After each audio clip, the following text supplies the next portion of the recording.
Morning. How you doing? Doing great. How are you? Good, Coach. Good. Good. Coach, what's unique about Georgia's running game? Well, first of all, let me just say that I think it's an honor, certainly a privilege for us to have the opportunity to be in the national championship game. I think it's a tribute to our players, our coaches, for the job that they've done all year long to create an opportunity for themselves, and obviously playing, I think, one of the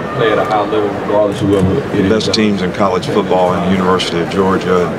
Their staff and their players certainly deserve to be congratulated for all that they've been able to accomplish this year. The question is what's unique about Georgia's running game? I think, first of all, they do a really good job in terms of their system and scheme, in terms of how they try to attack people. Their offensive line has certainly created an identity up front. They've got two great running backs. Do a really good job with the play-action passes. Their quarterback has been very efficient and effective. So the combination of the balance that they create with the running game and their ability to throw the ball down the field, whether it's RPOs or play-action passes, makes them very difficult to defend. Coach, you talked about how proud you were of your team's effort, the relentless effort, warrior-like intensity. Can they dial that back in one week later? Well, that's certainly the goal. That's what you like to do. I think everybody would like to finish strong. That's the goal for what we'd like to do. I think when you play in an emotional game like that, which both teams played, no doubt, it's a challenge for each individual to sort of act like you want to be, to come up with the energy, the enthusiasm, to go out there and play with confidence, not only in when the game comes, but in how you prepared for the game. Coach, what did you learn about Georgia's resilience last week? Your opponent, the way they played in the Rose Bowl. I cannot hear you. I said, just talk about Georgia, what you saw as far as the resilience and the way they came back in the Rose Bowl last week. Well, I think it speaks a lot of a team's competitive character when they put themselves in a position where they have to keep playing and coming back in the game. But I don't think you get to this point if your team doesn't have that, and they certainly showed it, in that particular game. It was a great football game, and they certainly made the plays when they needed to, whether it was 2 minutes at the end of the game or big plays to get back in the game. Are you impressed with Jake Fromm and the way he's developed? No question. I think the guy has played extremely well all year long. Been very efficient, very effective as a passer. Does a great job of executing their offense, put them in the right plays, very smart, great understanding, good decision maker, distributes the ball correctly almost all the time, and he's been accurate and efficient in the way he's done it. I'm definitely blessed to be able to be a part of this organization.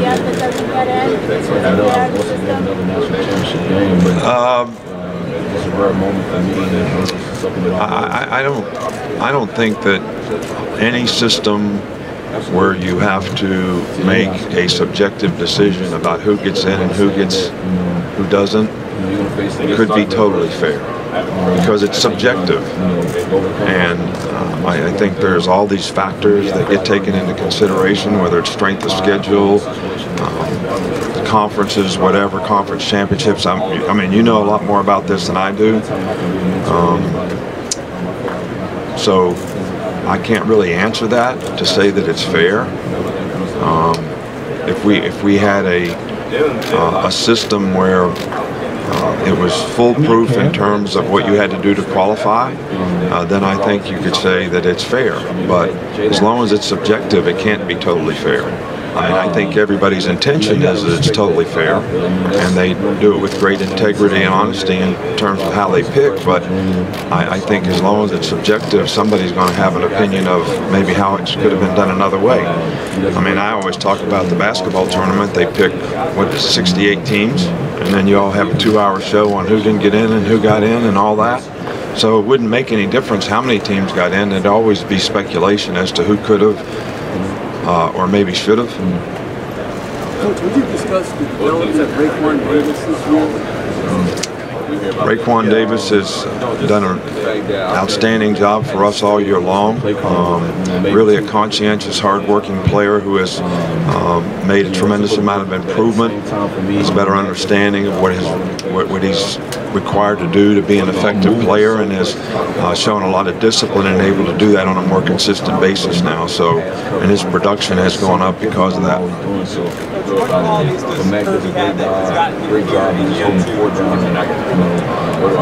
Well, Kirby's an outstanding coach. I mean, there's no doubt about it. He did a fabulous job for us for the years that he was with us, and I think the results that he got in whatever his role was, you know, certainly showed that he's very, very capable in terms of leadership and being responsible to get people to play at a high standard. And I certainly think that he's done that, you know, as a head coach now. And I think it's, you know, a real tribute to him, his staff, the leadership that they have, and the players that have all bought into what they're trying to do to be able to get in this position. It's unique.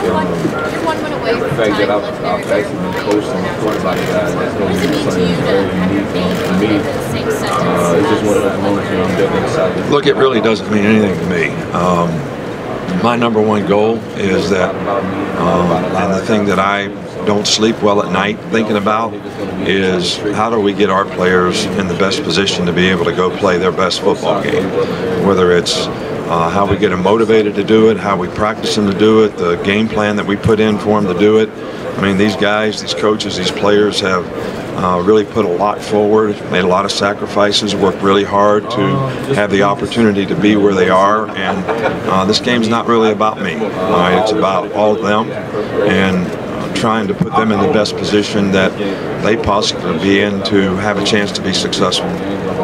Coach, you before the season at SEC Media Day, you talked about not wasting a failure. What was the message to the team leading up to the Clemson game? Well, that was part of it. You know, that we had an opportunity that we didn't succeed at. Not wasting a failure is all about what can we learn from that experience. And I think that we learned a lot, not just in the way we played in the last game, but throughout the whole course of the season. And I thought the players responded pretty well in that game. The real challenge will be, can we duplicate, you know, that kind of energy in this game. What was it about Jake Brown that made you want him in Tuscaloosa? Well, Jake was an outstanding player, very productive in high school, you know, great leader, had a lot of success on the field, came to our camp and was very, very, you know, accurate, efficient, effective, right personality, got the right stuff. No doubt that he had all the ingredients and intangibles that you're looking for a guy to lead your team and be your quarterback. And you know, we were disappointed that we didn't get him, but he's certainly done an outstanding job with the opportunity that he has right now. How do you feel about the possibility of President Trump coming to this game? Yeah, look, I have great respect for the office of the President of the United States, and it would be an honor, whoever was in that position, if they chose to come to see the college football national championship game.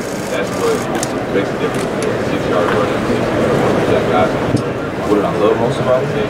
The fact that he was, you know, he was the type of guy that... You see Kirby trying to emulate what you guys have done at Alabama, and when you start preparing for this team, are you already seeing traces of, that's kind of what we do, those are big guys up front. Are there any specifics?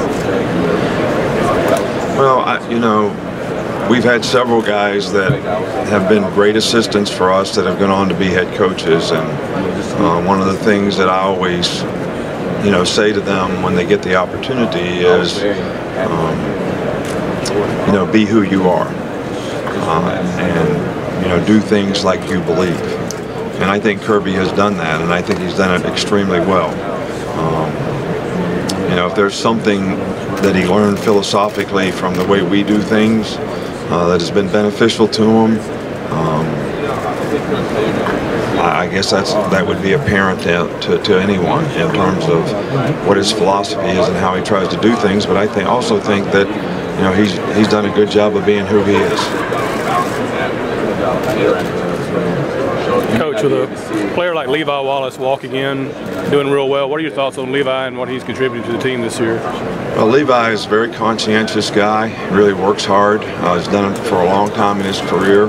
He's come a long way in his career, and has certainly taken advantage of the opportunity that he has, and has been a very consistent performer for us, and certainly appreciate all that he's done to develop into the kind of player that he is, but he's also a great ambassador and leader on the team for his teammates, and I think one of the most well-liked guys on our team.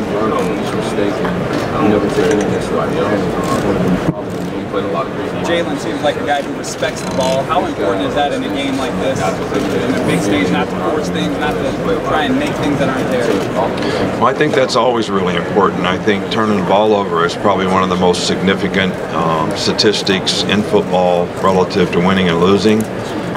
So to be able to take care of the ball without being risk aversive to the point where you're afraid to try to make a play is important, and I think turnovers will be probably important in this game, and I do agree with you that Jalen has done a really good job in terms of ball security and decision making and taking care of the football for us this year. Nick,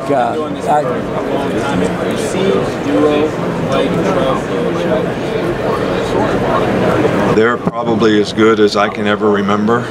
Those two guys are fantastic players. They complement each other very well. They're both relentless type competitors. They're outstanding players, and I'm sure they're going to have great careers, beyond college. They've been very, very productive. Different things happen. I mean, they are. I can't say enough about how I feel about and how much respect I have for what they've been able to accomplish and what they've done this year. Nick, did you have a problem with, or do you have a concern about Georgia practicing in their own facilities, busing back to their own place, as opposed to practicing around here when y'all aren't afforded the same opportunity? I got enough to worry about our team. I'm sure their coaching staff is capable enough of making the right decisions for what they do. I'm worried about what we're going to do in practice today. You don't think it's a competitive advantage they get to use their own place and facilities? I'm worried about our team. Coach, a quick turnaround. You do great teams, great coaches.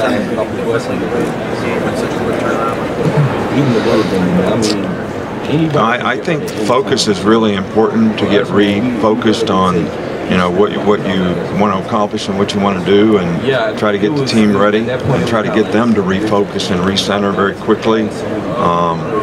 It is a little bit of a unique circumstance because you're not just in a playoff game, you're at a bowl game, and you've been there for a long time, and you come home and have to immediately get back into another preparation. So maturity of players is very important in terms of how do they manage that, how they handle that, and you never really know if you did it correctly until you get out there and start playing and see how everybody responds.